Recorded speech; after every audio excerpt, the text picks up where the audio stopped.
Hello, everybody. This is Don Counts, and we are here at Stewarts Chapel Baptist Church, and we're in our fourth episode of our podcast. And today I have my friend and classmate, Stoney Luna, here. Stoney, when we grew up, people might not realize Elora and Flintville are about that far apart on the map, but you would never dream when we were growing up that you would be able to go off to the mission trips that you've been on.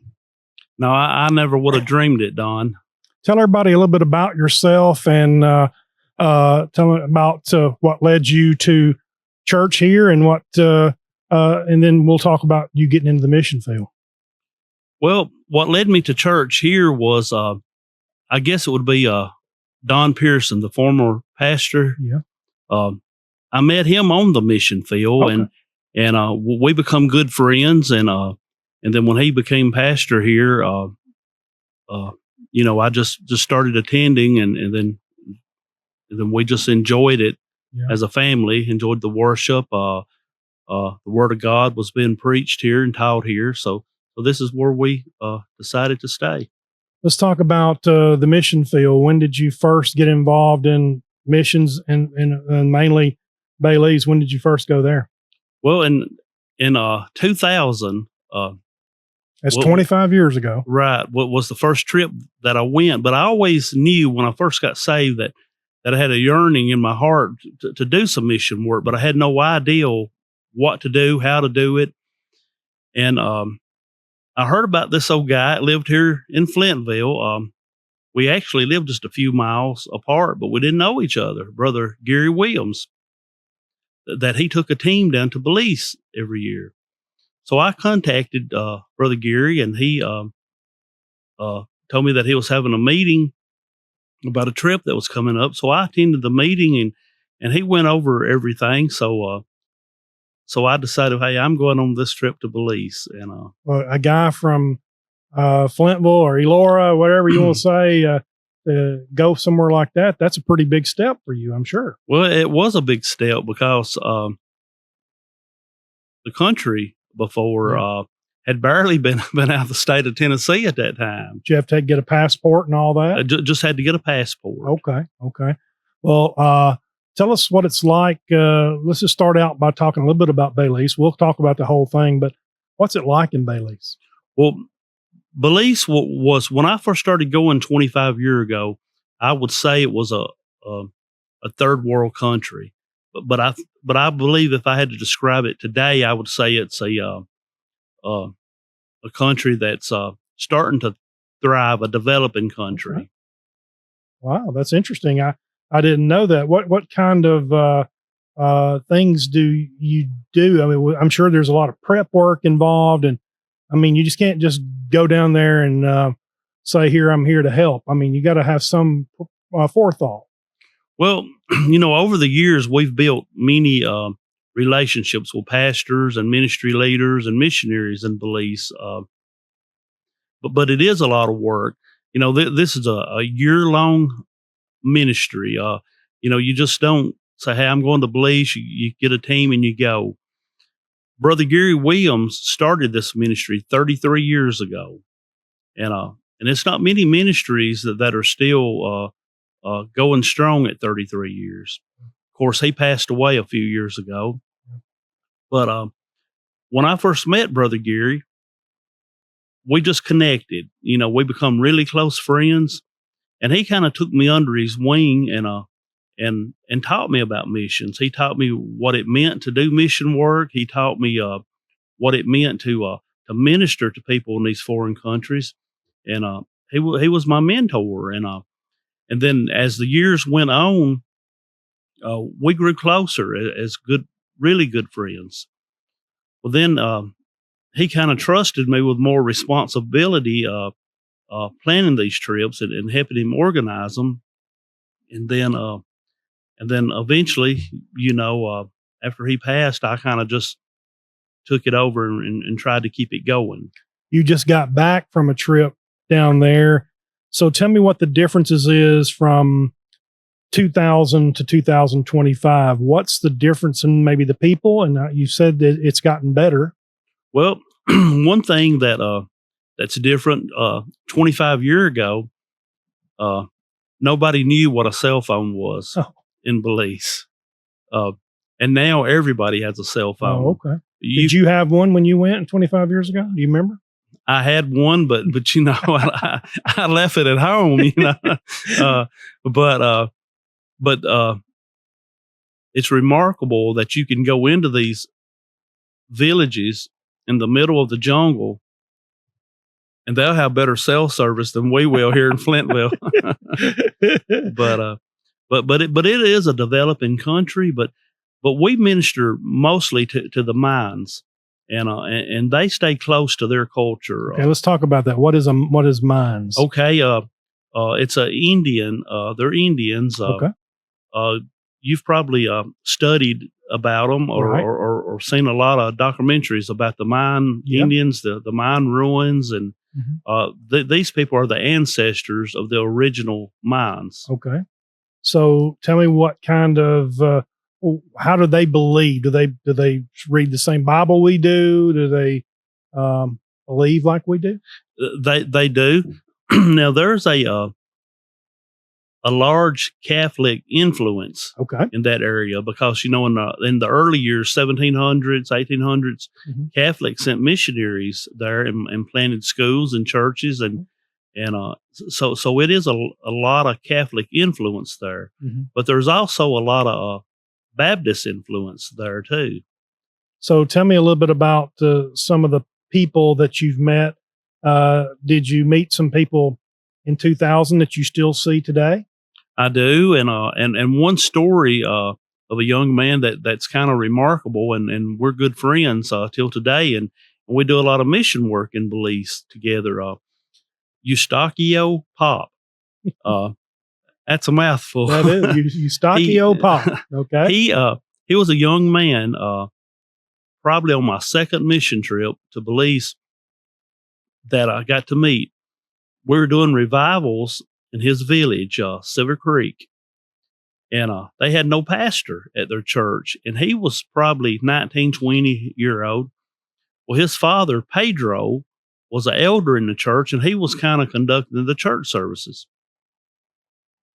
Well, during our week there was our revival services, Eustachio got saved, gave his life to the Lord. And then are you saying this is on the first trip down there? This was the second trip. Okay. The second trip. All right. Well, then after he gave his life to the Lord, he told us that the Lord was calling him to pastor the church. So the next year when we came down, he was the pastor of the church, and he was probably 21, 22-year-old. That's got to make you feel good. Oh, it does. And at this time, he's still the pastor of this church. But not only the pastor of this church, he's the, I guess you would say, the spiritual leader of the Baptist churches in that area. They formed what they call the Southern Baptist Churches of Belize. These villages did, and it's about 20 churches, and they have a chairman and they have a board, and he's their chairman.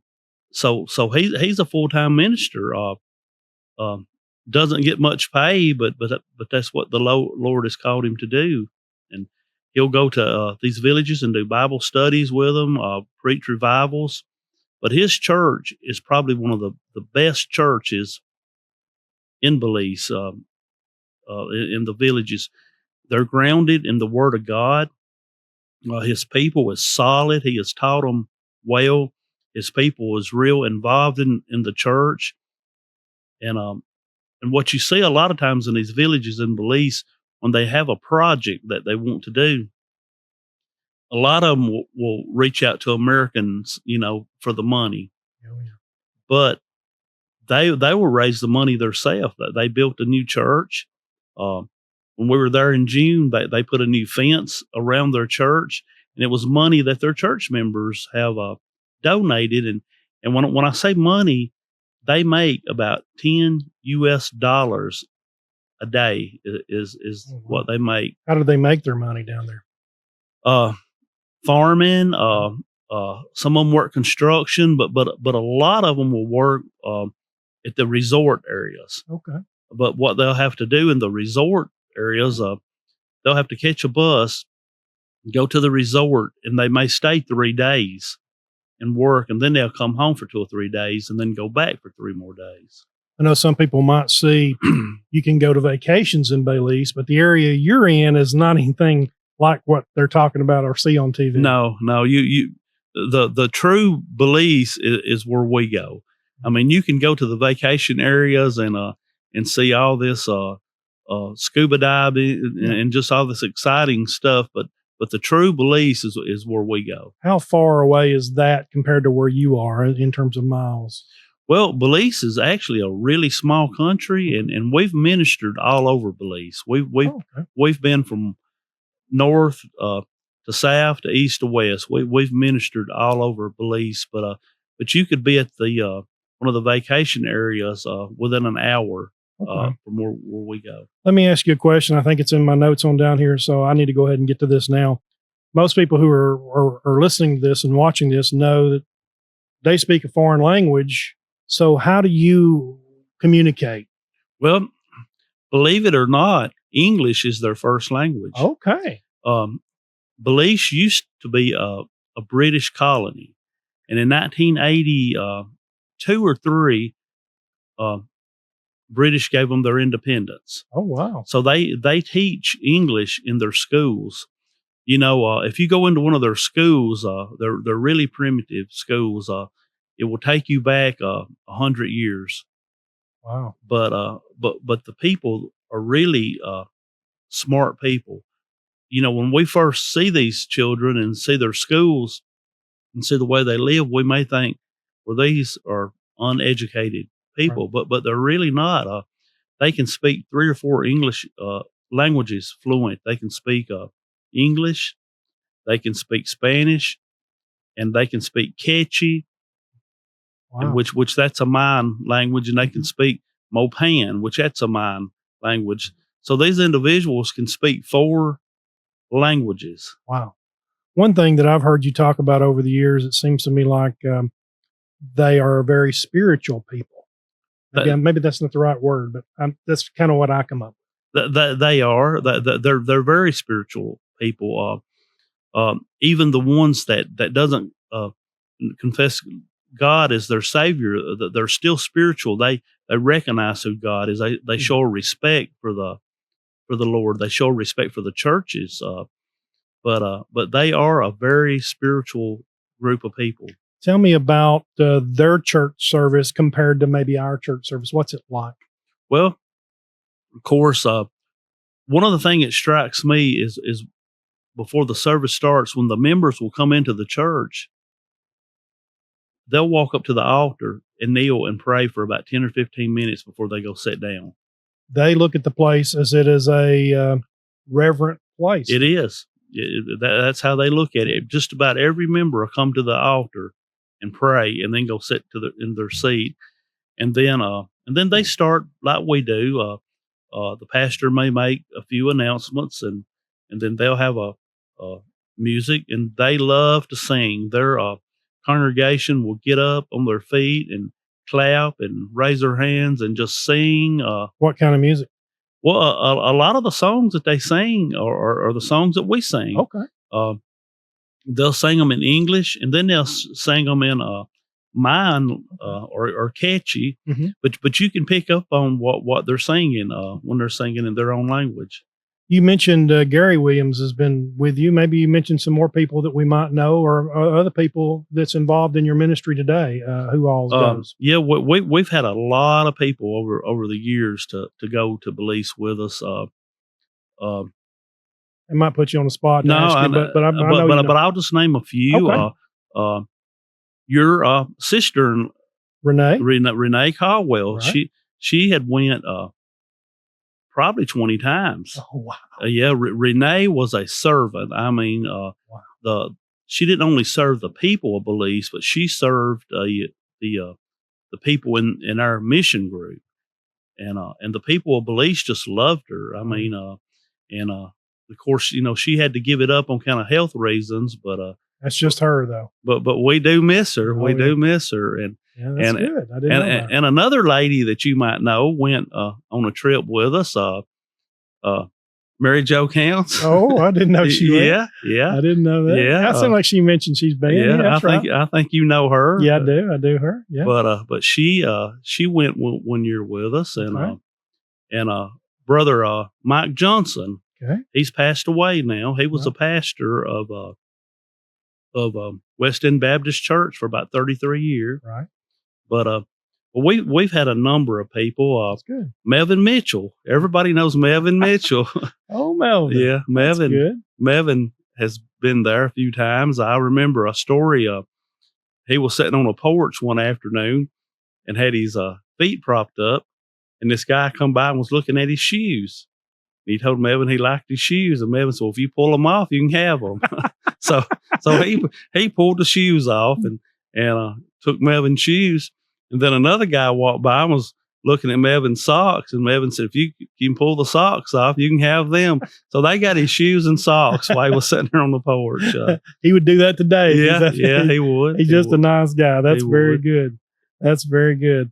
What's the culture of the people like? Are they are the people friends with each other? Is it like Flintville or an Elora, or what's it like? They're friends with each other. When a church in one of the villages is having some kind of special event, it's usually several villages will join in on that event. Is the area mountainous or flat, or I don't know? Well, it's just all different types of terrain. Jungly?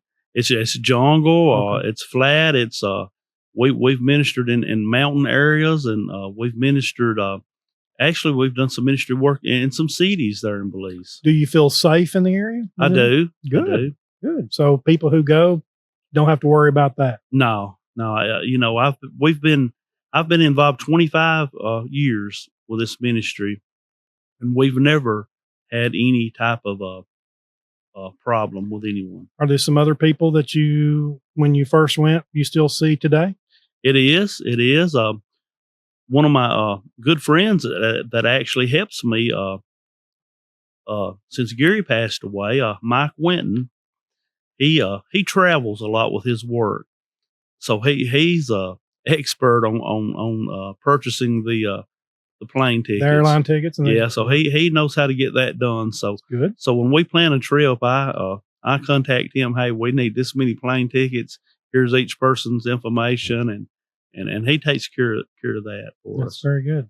So you leave out from a central location here in Lincoln County, or do you go somewhere else and go to the airport, or how does that work? Well, it just depends. If we have a lot of people from the Flintville area or Fayetteville area, we'll meet and take a church bus to the airport.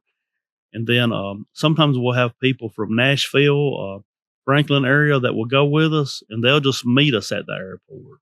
Tell me what it's like when you get there. Do you know exactly where you're going? Do you have an itinerary of exactly what you're going to do, or you just kind of wing it?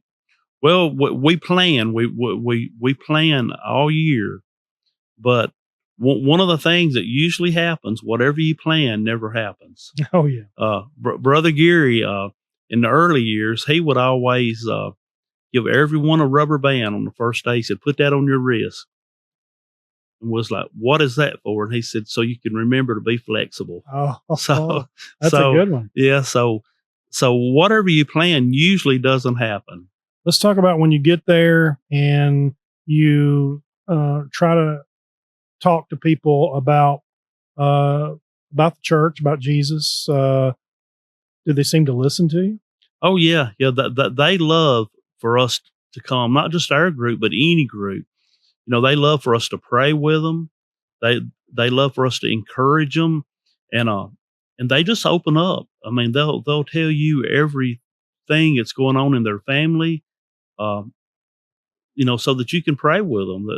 They trust us, probably more than they should. Well, do they seem to have the same problems we do and the same kind of sicknesses and things like that we do here? One of the things that I had learned over the years, same problems, just different culture. Oh, that's very interesting.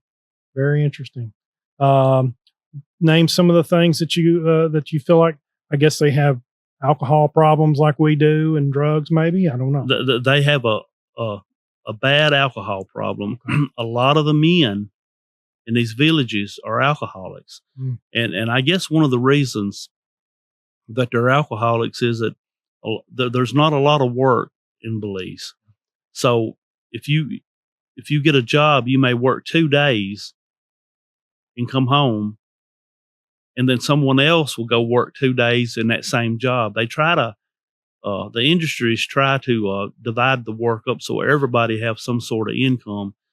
So these men, they have a lot of time on their hands when they're in the villages, and of course, they can make their own alcohol. They don't have to have any money to buy the alcohol. Mm. Let's talk about what these trips, out of the 25 that you've done, and how has it impacted you in your faith? Well, I've actually done about 35. Okay, so you've went more than once. Yeah. A lot of times we'll go twice a year. I gotcha. But it really impacted my life. The first trip I went on, when we were driving through the countryside, and I was looking how these people lived. When you'd cross over a bridge, you'd see these women in the creeks or the rivers. They would be there washing their dishes or washing their clothes, and then they'd take a bath, when they did all this. And when I was seeing all this, I was like, these people don't have anything. I mean, oh yeah, they're just dirt poor. And then you'd get into their villages, and they live in huts. It'll be a family of 10, husband, wife, and maybe 8 children. And they'll live in like a 14 by 16 grass hut, dirt floor, no electricity, no running water, and no refrigerators. They have just enough to eat each day. But after I stayed with them a week and interacted with them and got to know them, when I was coming back home, driving through that countryside, I was thinking, no, these people have everything and we don't have nothing. But because their families are so tight. I got you. And the churches in the villages are the center point of their life. Anything that goes on at the church in the village, the whole village shows up. It's their social event. The young men will meet their wives at the church. I've heard you talk about preaching to them. Do they seem to understand what you're saying and just listen very closely to what you're saying? They do. They can understand English very, very well. They understand your Southern English. Well, they do. I was given a message one night in the early years when it went down, and I told the congregation, I said, now I speak redneck language from Elora, and so I gave my message, and after the service was over with, this guy come up to me and he said, "Sir, I've never heard of this redneck language. Explain it to me." So I had to explain to him what I meant by that. What would you try to say if someone is listening or watching and saying, "Man, that sounds like something I would like to do"? How would you encourage them? I mean, you've encouraged me about going, and it seems like such a big step, and it had to be a big step for you 25 years ago to step out to do that. But now it's just nothing to it anymore. Right. I mean, if you feel like the Lord is calling you to do it, you just need to jump in with both feet and do it. But one thing I'd like to stress, missions is important. It's important for churches to be involved in doing mission work, not just abroad, but at home. It's important to take care of the people of your church and the people of your community. It starts here in your community, and but it is very important for churches to be involved in these international mission projects. You and your team go down with a mission. We're going to say that word, but then how does it feel coming home? You got to feel good about what you just got through doing. Oh, you do. You go down thinking, we want to bless these people. We want to bless them. But but when you're done with your trip, you feel more blessed. They just bless you. Oh, wow. The things, the hospitality. Well, for example, this year, the church there at Silver Creek, they they prepared a meal for us every night at the Wow. church, and I mean, really, really good meal. What's the food like? It's good. What It, kind it, of food? Mexican food? I mean, no, I mean they rice and beans, okay. and Lot of rice then and beans. there's beans and rice, and there is a difference, believe it or Oh, not. okay. Yeah, it is a difference. But they eat a lot of chicken. Okay. But these ladies, and they'll cook on a open fire, Okay. and these ladies prepared these meals every night for us, and it was hot in their little kitchen. They had a little kitchen beside their church, and at the last night we were there, I was going to give them a tip, to uh, just to help them out. Right. So I went in the kitchen, and these 5 or 6 ladies were in there, and I said, I want to give this to you ladies, so that you can treat yourself. Maybe there's something you want at the store or something. And they said, no, we don't want no money for this. Wow. And I said, well, I understand, but I said, I want to give it to you so you can treat yourself. Maybe you can go to the store and get you a Coke and a candy bar, because they don't get much things like that. What's their currency? It's 2 to 1. 2 to 1. 2 to 1. So our $2 is. Well, our dollar's worth 2 of theirs. Oh, we're 2 of theirs. Yeah. Okay. Wow. Yeah. But these ladies, they wouldn't take any money. They said, we didn't prepare these meals to be paid. We prepared these meals because we wanted to serve you and your team, and we want to let y'all know how much we love y'all and how much we care for y'all. That's very good. Tell me, how are you funded? I know airline tickets and that trip down there can't be cheap. Well, it's just self-funded. People usually fund themselves. The trip will usually cost anywhere from $1,000 to $1,400. And what I start doing, I start making plans and try to get a budget. And then when we announce that we're going to take a team down, I'll try to have a budget prepared so that a person will know how much money they need. And usually you won't need any extra money. Yeah. I guess your big expense is the airline. It is. And then what about where do you stay while you're there? Well, we usually stay at some camps, some Christian camps, but sometimes we do stay at a hotel. We have a hotel of a good friend that we met years ago. It's nothing fancy, but it's clean and nice, and they do have air conditioner. Oh, that's good. But he lets us have it for like $20 a night. Oh, that's good. That's per person. So the room and board is pretty reasonable. The air flight is the biggest. Yeah. Well, of all the people here who many of them may not have can't get away for job purposes or maybe health purposes or whatever, how could someone support the missions if they weren't able to go and just wanted to help you out? Well, I know people hear this from missionaries all the time, but first of all, prayer. Into prayer, but then the second main thing is money. It costs money to do these trips, and there's a lot of people that have a desire to go, but maybe they can't afford the $1,000 or $1,400. Now I will have to say, Stewarts Chapel Baptist Church is really good about helping people go. I had a family 2 years ago that wanted to go. And they said, we feel like the Lord wants us to go, but we don't have the money. It was 4 in their family, and so that would have been about $5,000. Yeah. And I said, well, if you feel like the Lord wants you to go, He's going to provide. Well, people at Stewarts Chapel Baptist Church would call me, hey, we got $500 we want to give to this family. We got $1,000. Had one person to even pay for one of the family members' complete trip. Wow.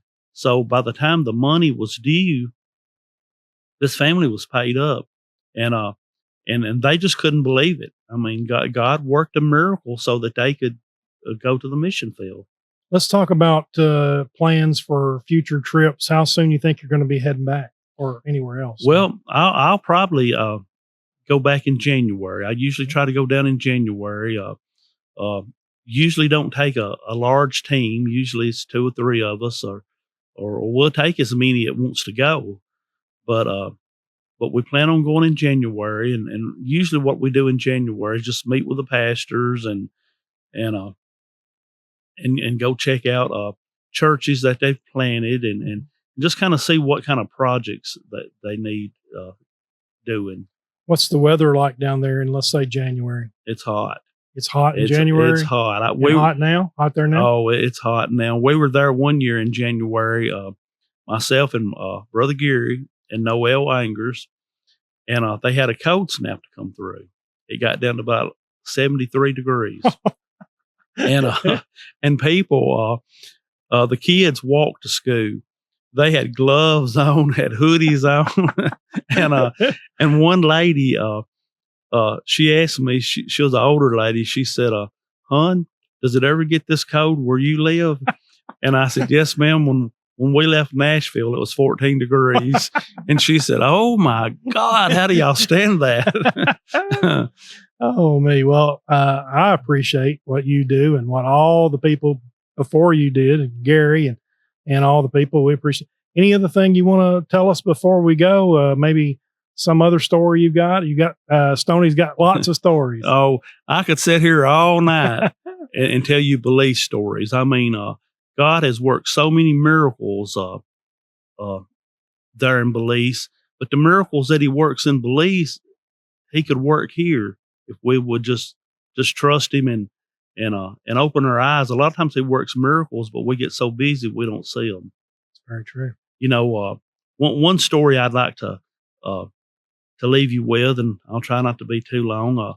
4 years ago, we were at a village called Indian Creek.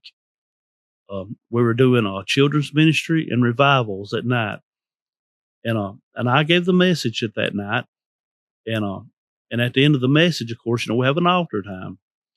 This lady came up, and she had a 10-year-old daughter, and she said, "My daughter has leukemia, and the doctors said there's nothing they can do for her, just to come home." And I said, "Did he send her home to die?" And she said, "Pretty much." So she said, "Could y'all pray for my daughter?" So I got our team together, and the little girl came to the altar, and we laid hands on her.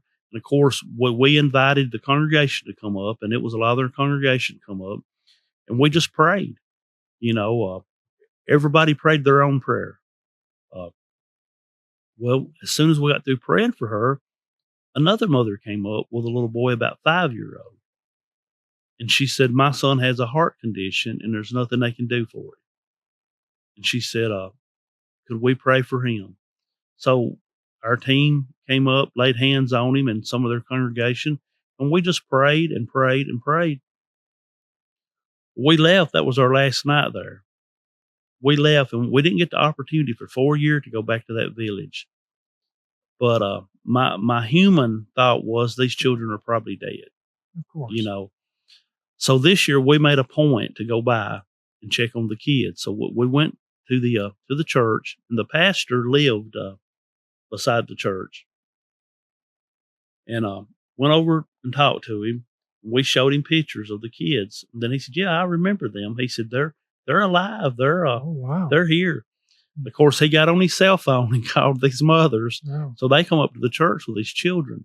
Oh, wow. The 10-year-old girl, which is 14 now, she has grown into a beautiful young lady. The mother said they've never went back to the doctor.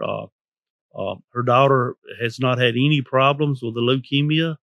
And then the mother of the 5-year-old, which the kid was 9, maybe 10 at this time, she said that he's had no heart issues or anything. And that was a blessing after 4 years to come back. When you go back and you're expecting them not to be there, and you see the miracle that God worked, it wasn't nothing that our team did. It was just God working a miracle that night. Absolutely. Prayer works. It does. Stoney Luna, a servant's heart. Pleasure. Thank you very much. Not only for our lifetime of friendship, but for what you do here at church and in Belize. And I encourage anybody listening or watching to pray for mission work around the world and right here at home. As you say, we could do these kind of things here. And again, we thank you and we wish you well in your future trips, and we'll all pray for you. Thank you. I appreciate everybody watching our fifth. Let's see, is it our fifth episode? Yeah, or our fourth episode of podcast. A lot of people to thank. Appreciate Andrew Edwards for producing these programs. Garrett Rutledge for getting it on Spotify. Taylor for doing the Taylor Rutledge. She does our graphics on the front and back. And Lucas Patina. Did I say that right? Is that right? You did. Okay. Panetta. There we go. Thank you. Thank you very much. He's doing the camera work back there, and we appreciate him too. We appreciate you watching, and you can stay tuned for more things that we do here on our podcast here from Stewarts Chapel Baptist Church.